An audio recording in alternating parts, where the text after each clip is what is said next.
Welcome to WB Mason Postgame Extra exclusively on SNY.TV. Saturday afternoon, the Mets made it 2 for 2 to start the year as they beat the Braves at Citi Field 4-2. The Mets hit 3 home runs, including a pair for Lucas Duda. Well, the offense had 13 hits today. A lot of good positive signs. Lucas Duda had 2 home runs, 2 solo shots.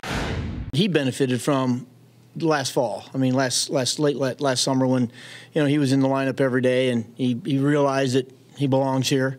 And as I said this in spring training, I think, as the season goes along, when you're up 500 times, you're going to get some mistakes. And you put good swings on mistakes, and he's got the strength to hit them out anywhere. And I think he's got a chance to be some kind of a power hitter. The sky's the limit for him, and, he keeps doing this. It's going to help us out a lot because, we'll see a lot better pitches. But, he can hit, and he's got a ton of power. I mean, that's a ball that both those are line drives that just take off. I mean, that's impressive.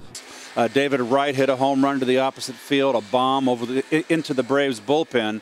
And also, totally continues to hit, had 2 more hits today. And Kurt Neuenhuis, who had his major league debut, had 2 hits. It was more of just having fun. And, after we got the first one out of the way, it was a little bit easier to relax, but still nerve-wracking a little bit. R.A. Dickey gave up 4 walks in his 6 innings of work, but otherwise was solid in getting the win. It was really tough for him. He had a tough time getting a grip on the ball. He just said it was like, what did he tell me? It's like throwing a piece of glass.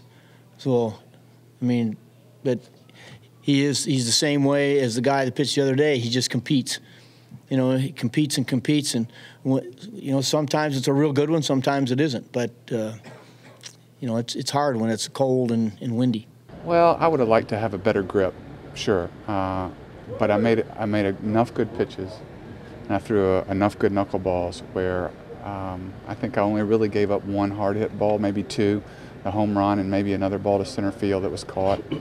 But they were still just hitting pieces of it, even though it was a very mediocre knuckleball, and that's a good sign too. Yeah, he did a great job mixing that knuckleball with his fastball today when he didn't have great control of it. Another quality start for R.A., who pitched tough luck last season, so it's nice to get that first win under his belt. And what can you say about the bullpen? 7 innings now in 2 games, 1 walk, 7 punch-outs, no runs. They've been just about perfect. And in fact, today, they struggled a little more than they did in the first game, but I really like Francisco with that strikeout of Diaz to end the ball game. And Bobby Parnell made his season debut at a very strong 7th inning. John Roush, another good 8th inning. So the bullpen has been terrific. Mets go for the series sweep of the Braves to start the season on Sunday afternoon. John Neese, who just signed a 5-year contract extension, will pitch against fellow lefty Mike Minor. 12:30 the coverage for Pepsi Max pregame live on SNY. That'll do it for WB Mason Postgame Extra. Be sure to join us after every game for exclusive coverage on SNY.TV.